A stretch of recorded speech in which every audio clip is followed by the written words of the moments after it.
ചേട്ടാ, മുസ്തഫ ഖാംനെയി പ്രത്യക്ഷപ്പെട്ടിരിക്കുകയാണ്. പ്രതികാര നടപടിയുമായിട്ടാണ് പ്രത്യക്ഷപ്പെട്ടിരിക്കുന്നത്. ട്രംപ് ഭയന്നത് പോലെ നടക്കും അല്ലേ? ട്രംപ് ഭയക്കുന്നത് അദ്ദേഹത്തിന്റെ മരണമാണ്. അങ്ങനെ നടക്കൂല്ലോ ഒന്നും പറയാൻ പറ്റില്ല. പക്ഷേ അതിനുള്ള ശ്രമങ്ങളുണ്ടാവും. പക്ഷേ ടാർഗറ്റ് ലിസ്റ്റുമായിട്ടാണോ ടാർഗറ്റ് ലിസ്റ്റുമായിട്ട് എത്തിയിരിക്കുന്നു എന്ന് മാത്രമല്ല, അതിനുള്ള ശ്രമങ്ങളുണ്ടാകും, ഉറപ്പിച്ചോളൂ. കാരണം മുസ്തഫ ഖാംനെയി പ്രത്യക്ഷപ്പെട്ടു എന്ന വാക്കാണ് അഞ്ജന ഉപയോഗിച്ചത്. പ്രത്യക്ഷപ്പെടാനായിട്ട് അദ്ദേഹം അപ്രത്യക്ഷനായിരുന്നു എന്നുള്ളൊരു ചോദ്യമുണ്ട്. ഒളിവിലായിരുന്നു എന്ന് ആരാണ് പറഞ്ഞത്? പാശ്ചാത്യ മാധ്യമങ്ങളാണ്.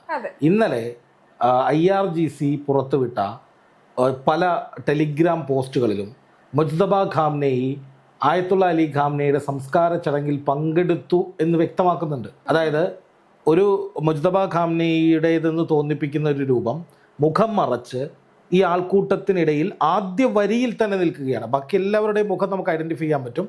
പക്ഷേ ആദ്യ വരിയിൽ ഇടത്തെ അറ്റത്ത്, നമ്മൾ ഫോട്ടോ നോക്കുമ്പോൾ വലതു ഭാഗത്തായി, അല്ലെങ്കിൽ യഥാർത്ഥത്തിൽ ഇടത്തെ അറ്റത്ത് നിൽക്കുന്ന ഒരാളുടെ മുഖം വ്യക്തമാകുന്നില്ല. ഒരു ഇരുണ്ട മുഖമാണ്. അപ്പോൾ അത് മുസ്തഫ ഖാംനെയി ആയിരുന്നുവെന്നും അദ്ദേഹം മൊസാദിൻ്റെയും അമേരിക്കൻ ചാരസംഘടനകളുടെയും ഒക്കെ കണ്ണുവെട്ടിച്ച് തന്ത്രപരമായി ഈ യോഗത്തിൽ വന്ന് പങ്കെടുത്ത് തിരികെ എവിടെയാണോ അദ്ദേഹം ഉണ്ടായിരുന്നത് അവിടേക്ക് അപ്രത്യക്ഷനാവുമെന്ന് വെച്ചാൽ അദ്ദേഹം അവിടേക്ക് പോയി. അതുകൊണ്ട് അദ്ദേഹം ഒളിച്ചിരിക്കുകയാണെന്നോ പേടിച്ചു പോയെന്നോ ഒന്നും പറയാൻ കഴിയില്ല.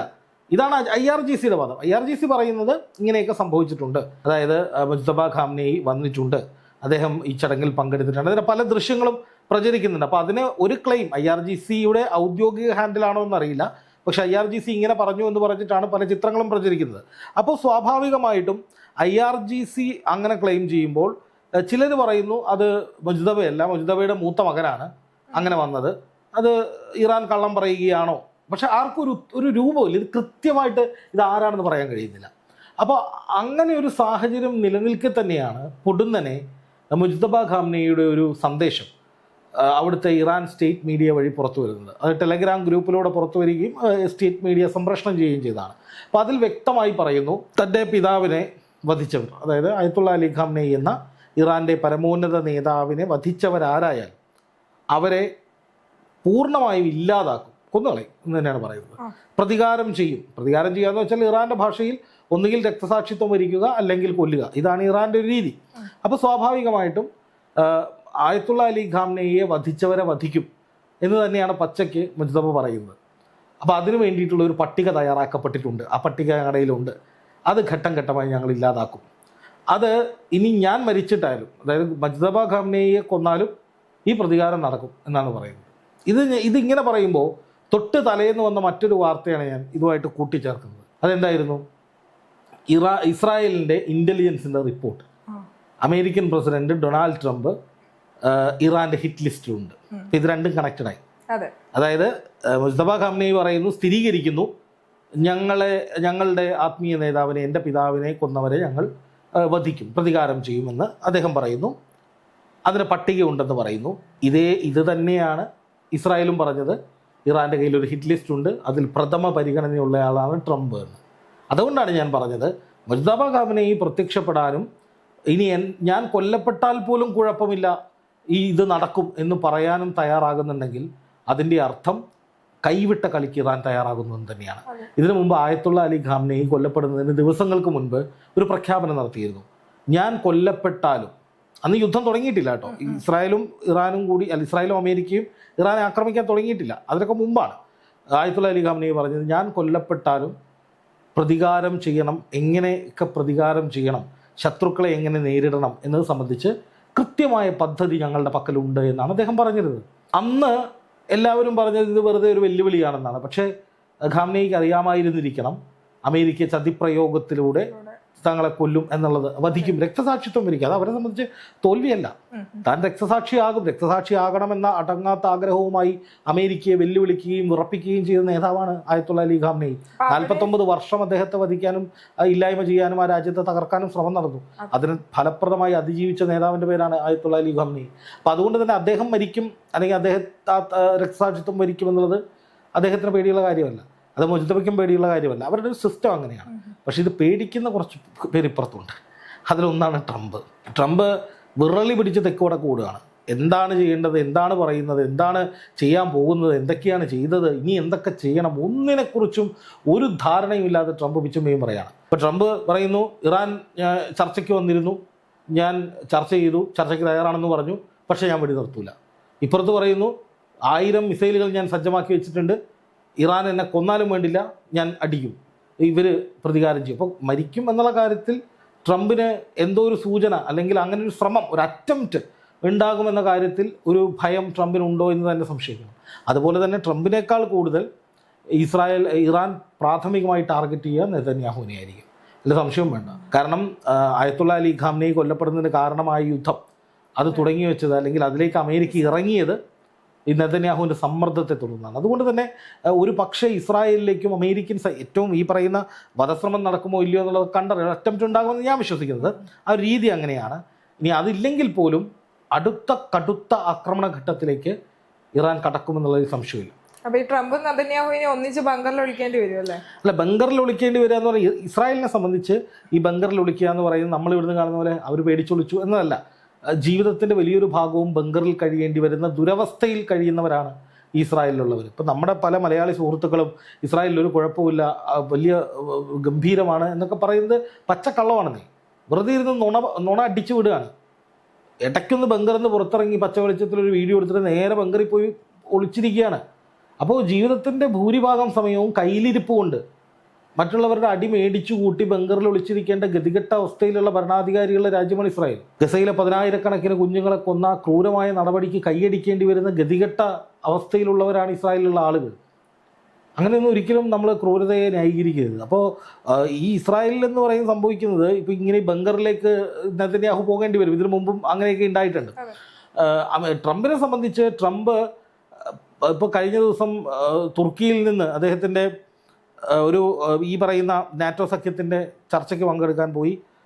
പൊടുന്നനെയാണ് ഇസ്രായേൽ ഇൻ്റലിജൻസിൻ്റെ വാർത്ത വരുന്നത് ഇങ്ങനെ പ്രശ്നമുണ്ട് എന്ന് പറഞ്ഞതിന് ശേഷം മൊത്തം പ്ലാനുകളും മാറ്റി ട്രംപ് ഓടി പാഞ്ഞ് ഈ പറയുന്ന അമേരിക്കയിലേക്ക് വരികയായിരുന്നു. അപ്പോൾ വലിയ സുരക്ഷ വേണ്ടി വരും. അതിനപ്പുറം അമേരിക്കയുടെ സൈനിക കേന്ദ്രങ്ങൾക്ക് നേരെ, ഗൾഫ് രാജ്യങ്ങളിലേക്ക് സൈനിക കേന്ദ്രങ്ങൾക്ക് നേരെ വലിയ തോതിലുള്ള ആക്രമണങ്ങൾക്ക് സാധ്യതയുണ്ട്. ഹോർമുസ് കടലെടുക്ക് പിടിച്ചെടുക്കാൻ വേണ്ടി ഏതറ്റം വരെ പോകാനും ഇറാൻ സന്നദ്ധത കാണിക്കാൻ സാധ്യതയുണ്ട്. ഇപ്പോൾ കുറച്ച് മുമ്പ് വന്നൊരു വാർത്ത, ഇറാൻ ഹോർമുസ് കടലിടുക്കിനകത്തേക്കും പുറത്തേക്കുമുള്ള അവരുടെ കപ്പലുകളുടെ സഞ്ചാരം അതിവേഗത്തിലാക്കുകയാണ്. കാരണം 3.8 മില്യൺ ലിറ്റർ ഇന്ധനം ഇറാൻ ഇപ്പോൾ തന്നെ വിറ്റിട്ടുണ്ട് അന്താരാഷ്ട്ര ഈ ഒരു കരാറിൻ്റെ ഭാഗമായിട്ട്. അതാണ് കണക്ക്, ഏകദേശ കണക്കാണ് വന്നത്. അപ്പോൾ അതുപോലെ തന്നെ അത്രയധികം ചരക്കുകൾ ഇങ്ങോട്ടേക്കും കൊണ്ടുവരുന്നത്. അതായത് യുദ്ധം പുനരാരംഭിച്ചാൽ പിടിച്ചു നിൽക്കാനും തൽക്കാലം പ്രതിസന്ധി പരിഹരിക്കാനും ഉള്ളതൊക്കെ ഇറാനും ചെയ്തിട്ടുണ്ട്. അപ്പോൾ അതുകൊണ്ട് തന്നെ ഇറാനെ സംബന്ധിച്ച് ഇനി ഹോർമൂസിൽ ഒരു വലിയ ആക്രമണം നടത്തുക, അല്ലെങ്കിൽ അമേരിക്കയോട് പകരം ചോദിക്കുക എന്നുള്ളത് എളുപ്പമുള്ള കാര്യമാണ്. അല്ലെങ്കിൽ ഇത്രയും നാളത്തെ ബുദ്ധിമുട്ടില്ല. അപ്പോൾ അമേരിക്കൻ സൈന്യത്തിന് നേരെ, ഹോർമൂസിലെ കപ്പലുകൾക്ക് നേരെ, ഗൾഫ് മേഖലയിലെ ചിലപ്പോൾ പ്രധാനപ്പെട്ട കേന്ദ്രങ്ങൾക്ക് നേരെയൊക്കെ ആക്രമണങ്ങൾ ഉണ്ടായേക്കാം. അപ്പോൾ ഹോർമൂസ് അടയ്ക്കുന്നതിന് പിന്നാലെ ബാബൽ മന്ദബ് കടലിടുക്ക് അടയ്ക്കാൻ സാധ്യതയുണ്ട്. അല്ലെങ്കിൽ ഗൾഫ് ഈ പറയുന്ന സൂയസ് കനാലിൻ്റെ ഏറ്റവും പ്രധാനപ്പെട്ട പാതയാണ്, അത് അടയ്ക്കാൻ സാധ്യതയുണ്ട് എന്ന വാർത്തകൾ വരുന്നുണ്ട്. അപ്പോൾ ഇരട്ടപ്രഹരം ട്രംപിന് കൊടുക്കുന്ന വിധത്തിൽ ഒരു വശത്ത് ആക്രമണം, മറുവശത്ത് ഈ വിധത്തിലുള്ള അടച്ചുപൂട്ടൽ, ഉപരോധവും ഒക്കെയായി യുദ്ധം അതിതീവ്രമാക്കി മുന്നോട്ട് കൊണ്ടുപോകാൻ തന്നെയാണ്, അതിതീവ്രമായിട്ട് മുന്നോട്ട് കൊണ്ടുപോകാനുള്ള നീക്കമാണ് ഇറാൻ്റെ ഭാഗത്ത് നിന്ന് നടക്കുന്നത്. കാരണം അത്രയും വലിയ പ്രകോപനമാണ് ട്രംപ് കൊടുത്തത്. അയത്തുള്ള അലി ഖാംനെയി എന്ന അവരുടെ പരമോന്നത നേതാവിൻ്റെ സംസ്കാര ചടങ്ങ് 6 ദിവസമായിട്ട് നടക്കുമ്പോൾ ആ സമയത്ത് അതിവൈകാരികമായി നിൽക്കുന്ന ഒരു രാഷ്ട്രത്തെ പിന്നെയും കയറി അടിക്കുകയാണ്. ഈ സംസ്കാര ശുശ്രൂഷകൾ ഇവിടെ നടക്കുമ്പോൾ തൊട്ടപ്പുറത്ത് തീരദേശ മേഖലകളിൽ മൊത്തം ആക്രമണം നടക്കുന്നു. ബുഷഹർ ആണവ നിലയത്തിന് നേരെ ആക്രമണം നടത്തുക, രാജ്യത്തിന്റെ നിലനിൽപ്പിനെ പോലും ചോദ്യം ചെയ്യുന്ന വിധത്തിൽ അറ്റാക്കുകൾ ഉണ്ടാവുകയാണ്. അതൊക്കെ സഹിച്ചിരിക്കേണ്ട കാര്യമുണ്ടോ? ഈ അടക്കം നടക്കുന്ന സമയത്തും ട്രംപ് കുറെ വിടുവായത്തം പറഞ്ഞിരുന്നല്ലോ. വിടുവായത്തം എന്നുള്ളതല്ല, ട്രംപിനെ സംബന്ധിച്ച് ഈ കീലേരി അച്ചു എന്ന് പറയുന്ന ഒരു കഥാപാത്രമുണ്ട് ഒരു സിനിമയിൽ. അതായത് ഒരു കത്തി വീശിയിട്ട് മാമുക്കോയെ ഇങ്ങനെ പറയാണ്, ആരുടെ അടുത്ത് വന്നാൽ കൊന്നുകളയും, കുത്തിക്കളയും, കീറിക്കളയും എന്നൊക്കെ പറഞ്ഞ് വെല്ലുവിളിക്കുകയാണ്. അപ്പോൾ സ്വാഭാവികമായിട്ടും എല്ലാവരും പേടിച്ചു വിളിക്കും. പക്ഷേ ഒരാൾ നിവർന്ന് നിന്നിട്ട്, ജയറാമിൻ്റെ ക്യാരക്ടർ വന്നിട്ട് തനിക്ക് എന്താ ചെയ്യാനുള്ളത് ചെയ്യട എന്ന് പറയുമ്പോൾ ഇയാൾ കിടന്ന് ചിരിച്ച് ഓടുന്നൊരു സാഹചര്യമുണ്ട്.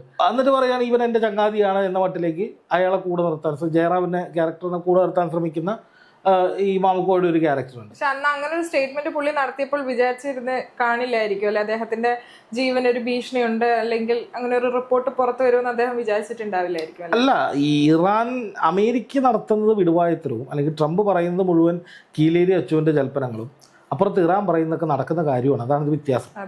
ഇപ്പൊ ട്രംപ് പറയുന്നു, ട്രംപ് ഇപ്പോൾ ആരെങ്കിലും കൊല്ലുമെന്ന് പറഞ്ഞാൽ എല്ലാവരും ചിന്തിക്കും ഇത് വല്ലതും നടക്കുമോ, അല്ലെങ്കിൽ ട്രംപ് പറയണേ ഞാൻ ഇറാനെ വെണ്ണീറാക്കും, ഇറാനിലേക്ക് ഇനി ആറ്റം ബോംബ് ഇടുമെന്ന് ട്രംപ് പറഞ്ഞാൽ പോലും ആരും അത് ഒറ്റയടിക്ക് വിശ്വസിക്കില്ലെന്നേ.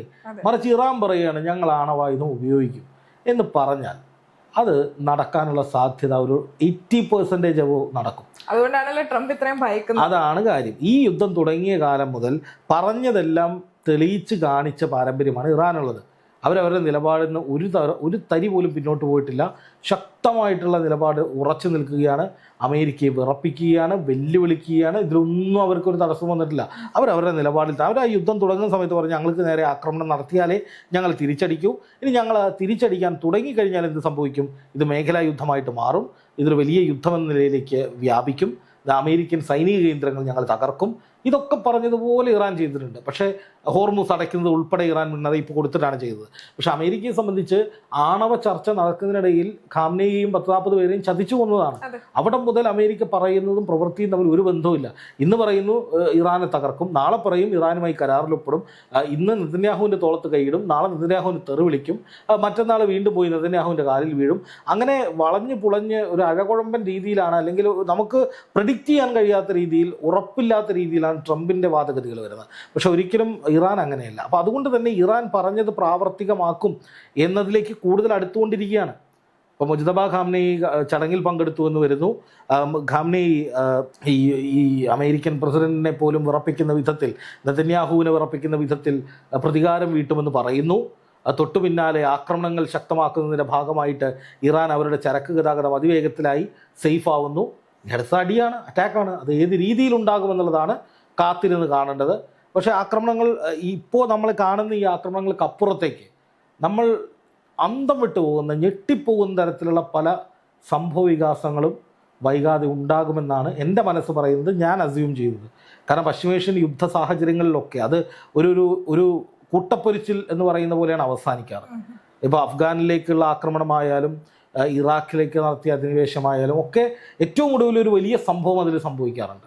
സദ്ദാം ഹുസൈനെ തൂക്കിക്കൊന്ന സംഭവമായാലും ഈ പറയുന്ന വേൾഡ് ട്രേഡ് സെൻറ്ററിന് നേരെ നടന്ന ആക്രമണമായാലും ഈ പറയുന്ന മേഖലകളിലൊക്കെ അമേരിക്ക എന്നൊക്കെ സംഘർഷങ്ങളിൽ പോയ ചരിത്രങ്ങളുണ്ടോ ആ സമയങ്ങളിലൊക്കെ എൻ്റെ അറിവ് വെച്ചിട്ട് എല്ലാ സംഭവങ്ങളിലും ഒരു കൂട്ടപ്പൊരിച്ചിലിന് ശേഷമായിരിക്കും അത് അവസാനിക്കുക. അപ്പോൾ അതിലേക്കുള്ള ഒരു നിർണായകമായ ഒരു കാലെടുത്ത് വെപ്പാണ് അല്ലെങ്കിൽ ഒരു നീക്കമാണ് ഉണ്ടായിരിക്കുന്നതെന്നാണ് ഞാൻ വിശ്വസിക്കുന്നത്.